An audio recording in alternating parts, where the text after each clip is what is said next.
It's my pleasure to introduce Matt Fellows, who is a local satirist and care worker. And I'd like to just ask you, Matt, what is your connection to Glastonbury? I was born in Butley Hospital, which is about 4 miles away. All three of my kids were born on the island, North Lode Street, Actis Road, and Whiting Road. My father was born on the Old Wells Road. And one part of the family we can trace back, certainly in this valley, for like over 500 years. Wow, that's amazing. And, we're talking about the World Heritage Status proposal. How did you first hear about it? I heard about it on the internet. I saw that the town council were promoting it, and members of the council were promoting it. And I said I have friends who live in Bath, and I was well aware of like the impact it had on house prices there and their general standard of living. And obviously, I've been to Stonehenge, and I've seen the difference. Stonehenge now as World Heritage, there's a big fence around it, and gift shops, and the utter commercialization of it, and Bali and other places I've read about. That you know so I Yeah. found out through the internet, really. So you know about all these different sites worldwide. You sort of researched Yeah, it, so you yeah, know yeah, already. yeah. Yeah. The issues with housing and the cost of living, the cost of housing goes rocketing up. And people who grew up there and born there can't no longer afford to live there, and we're already suffering that problem here without that, and it just seems like it's going to exasperate it even more. And So like your children can't afford to live in this Glastonbury, for instance, or At the moment they can no. just about. My eldest is just moving back to Glastonbury, but with this, if this comes in, Yeah. it will elevate even further up, and none of us will be, very few of us will be able to afford to live here. Only a select few who are going to benefit hugely out of the World Heritage destination and are behind it. They'll probably do quite well, but the vast majority of people that are from here, the economically cleansed out of the area, which is what's been happening since 2000. People are being economically cleansed, and you're seeing the change in the dynamic within the town, because they've literally just getting rid of anyone that doesn't go along with their very limited version of what Glastonbury is supposed to be, which is some kind of museum, it seems. It's becoming that way, isn't it? Yeah, to some mythical past that probably didn't even exist. So we can kind of see what's going on in the Abbey with the forecourt there and things. Yeah. So do you think that that you've talked about the house prices, and what other thing? How else would World Heritage impact on Glastonbury or Avalon as we know it? The commodification of spirituality. I mean, if you're not careful, it's going to turn into Lourdes or where we used to live in Portugal near Fatima, where literally, we already have a commodification of spirituality in Glastonbury. You only have to walk up the high street, and a little bit of that's fine, but this is going to get more and more and more and more, and it will be just for visitors. People will not be able to afford to live there, and it's a real problem. It's a real problem, and obviously, if we have many, many, many more tourists coming, we already have 900,000 to 1 million a year. Like the damage to the tour, the lack of infrastructure to actually put up with them. And again, most of the housing will become Airbnbs. There won't be anywhere to live, and you'll have a very transitory population living here. And people that grew up here for years and years, won't be able to live here. And I'm seeing it. Well, as kids, we always had to move away anyway, because you come to a certain point where you can't. It's not enough work to pay for the rent to live here, and you have to go away and then come back in your late 20s when you actually got some money behind you to live where you grew up. And this will only just make it worse. And plus, like we've seen with the 23 million town fund, all the promises that were made for that by pretty much the same people, it's devolving into all kinds of despicable bizarreness and tragedies. And so you can see exactly the same thing will happen with this World Heritage. We'll be promised lots of things. It's all going to be great. We're all going to grow together in unity. Very few people will benefit. Small group of people will line their pockets, no doubt, and do very well out of it. But the vast majority of us won't. And the town and it will not. Glastonbury has a reputation for its diversity and a melting pot of different types of people and different ideas. Yeah. Going back thousands of years, and this it seems to be an attempt to just homogenize the place, bland it out, and turn it into like a museum gift shop for the rich. which again is a complete waste of the place and not what it's about. 23 Yeah. million, that seems to be involved. I mean, yeah, unfortunately, if you let these people run amok, it turns into a horror show. You know, this is not a political thing. I was accused of turning that into a political football. This is not a political football. It's a moral wrecking ball.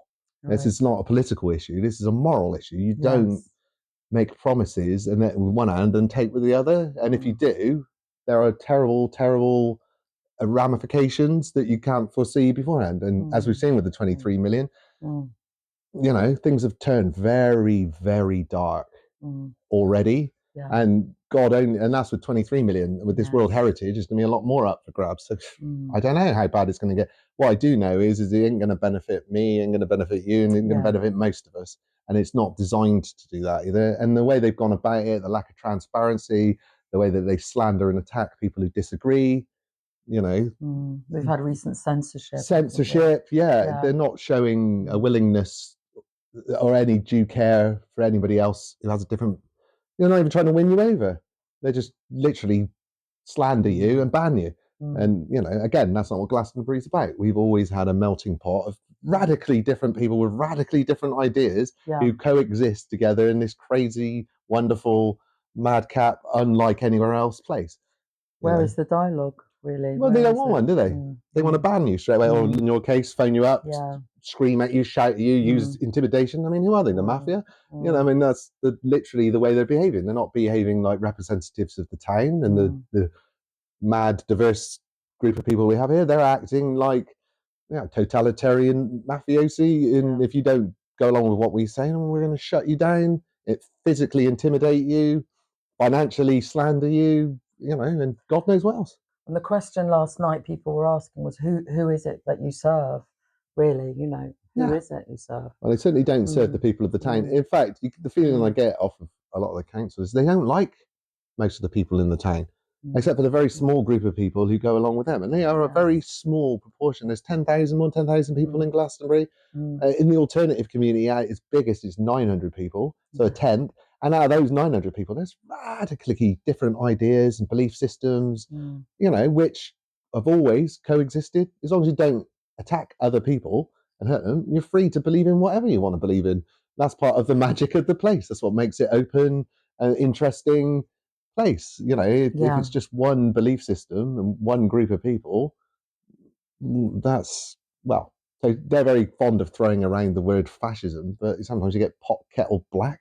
People accuse you of what they're doing. And, you know, I'd seeing a lot of that, you know, shutting people down, censoring them.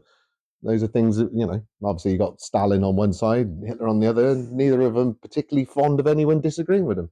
And so to call people fascists because you disagree with them basically shows a mentality that they have, I think.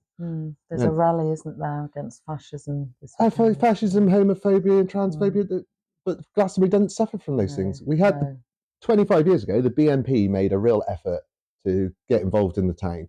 We didn't have any ethnic minorities then, so they were picking on travellers and alternative people. The town pretty much uniformly, the straight community and the alternative community all went, no, we've got problems here, we have issues here, but we'll deal with them. We don't need you idiots coming in, stirring up. And the BNP were just, it was nothing. They gave up after 18 months because they were just met with a, no, go away. You didn't have to have rallies against them. You didn't have to fight them or do anything like that. It's just everybody went, oh, no. You know, you heard what they said. It's like, no, we don't need. So this idea that they have, it's basically, they're trying to cover for the fact that they're being exposed.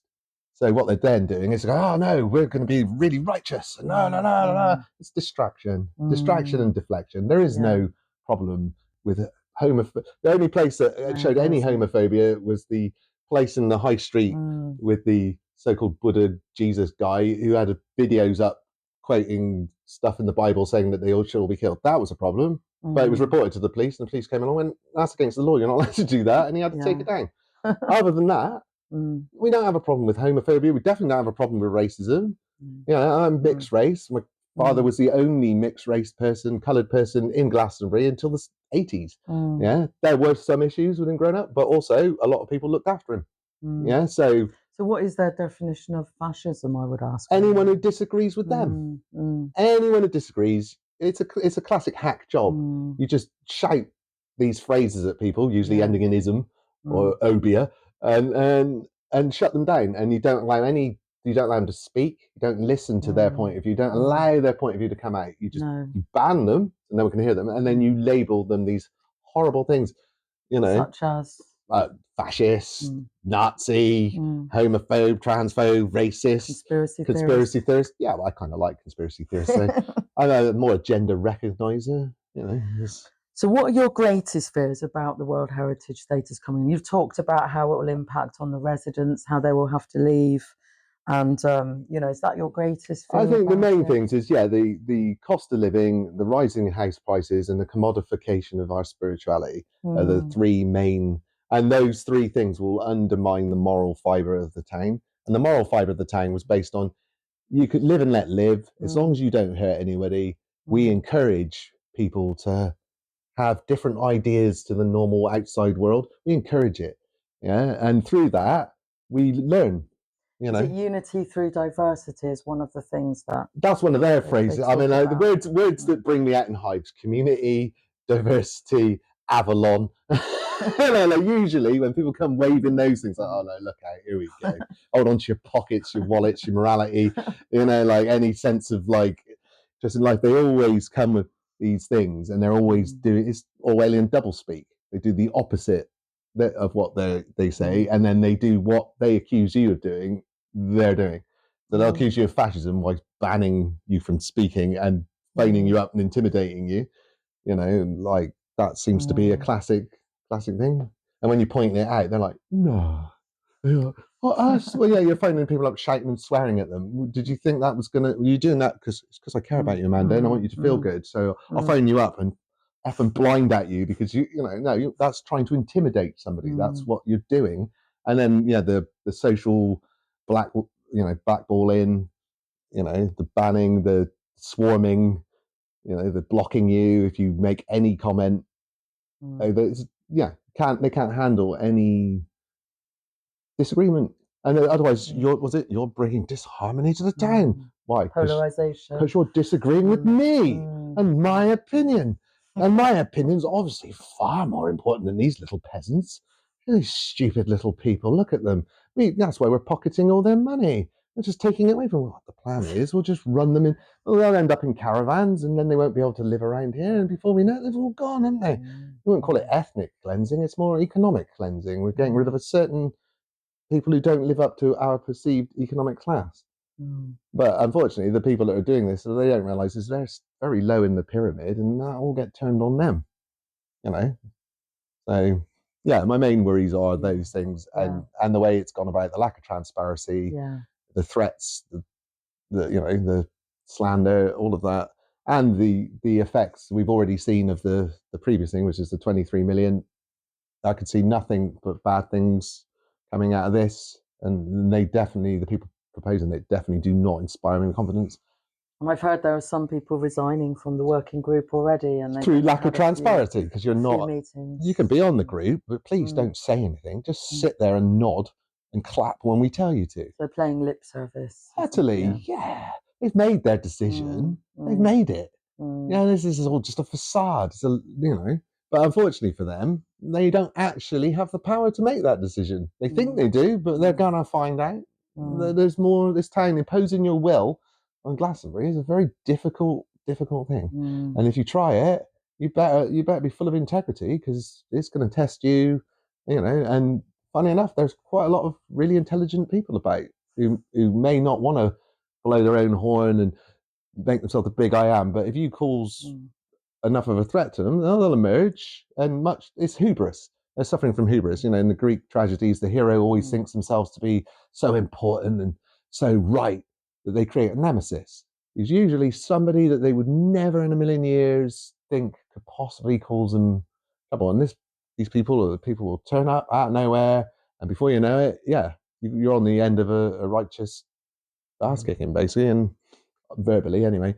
And that's what's coming, I think. So one of the phrases from the town council is "May Glastonbury thrive," and do you think that there would be any benefits at all for the World Heritage Status? I think there'll be benefits for a very small proportion of people. Yeah, they'll thrive. a very small proportion of people will thrive, absolutely thrive. Everyone else will suffer. Yeah. And, you know, for the betterment of the town, I want everyone to do well, or at least there to be some trickle down, but I don't see it. You know, unless, like I said, with the 23 million that went to doing the Abbey up, how does anyone in the town benefit from that? It's a private company, you know. The money goes to the Abbey. 2 million, didn't they? Yeah. Just on the entrance. And we have some of the most deprived areas in Somerset, and have my entire life, just up around the library area. 23 million, and the Abbeys they're a private business. They make money. Why are we out of, you know, and what if the Abbey does well? What benefit does it do you? What benefit does it do you? What benefit? And we don't get reduced rates there anyway as locals. Exactly. It's not like it does. I mean, Michael Evers puts on his extravaganza to thank you for stealing the name for his festival. He still charges you 60 quid to get in. You know, it's not like he's like, oh, I do it to thank the people of Glastonbury. Well, then make it free, Mr. CBE. Yeah, you've made enough money off our name. You're in Pilton. As a local, Pilton is foreign. It's 5 miles up the hill. That's not Glastonbury. It's might as well be on Mars. You know, like, as a local, because, you know, the next village is foreign to us. But yeah, so he's made enough money out of it. And again, like Glastonbury Festival, we used to benefit.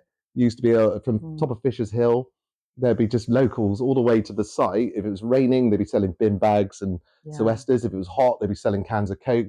So people used to benefit from it. But over time, the whole town has been pushed out of it. They even block the town off when it finishes, so people can't accidentally drive into it. And it's the quietest week of the year, isn't it? Because I used to work in a shop on the high street. It's financially devastating. You know, and now it used to be the schools used to shut because everyone used to go and work there. But now less and less people, it's a lot harder to get work there. So actually, we don't benefit out of it.